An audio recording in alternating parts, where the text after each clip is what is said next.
ሰላም የተከበራችሁ ተመልካቾቻችን፣ በዚህ ቪዲዮ ስለ ብሩክና ስለ ሃይሚ አንዳንድ ነገሮችን እናወራለን ማለት ነው። አብራችሁን ቆዩ። ለቻናላችን አዲስ ለሆናችሁ ሰብስክራይብ፣ ላይክ እያደረጋችሁ ቆዩ።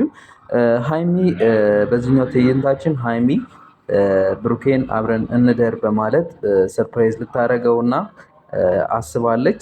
የብሩክስ ምላሽ ምን ይሆናል የሚለውን ልታስመለክተን ነውና ያፍራል ወይ ምን ይላል የሚለውን እንትን ለማለት ነውና አንድ ቤት ውስጥ ነው ያሉት፣ ማንም የለም። ያኔ ከዚህ በፊት የነበረውን ትዕይንቶች ተመልክታችኋል ብዬ አስባለሁ። ሃይሚ እንዳትሄድ አግቷት አንድ ክፍል አርጓት ነበረ። በዚህኛው ትዕይንት ደግሞ ያው መውጫም የላትም። ብሩክ ከደጅ ሲመጣ ያሰበችው አብረን እንደር ምናምን ብላ እንትን ልትለው አስባለች ማለት ነው። ምን ይፈጠራል ምን ይሆናል የሚለውን አብረን እንመለከታለን።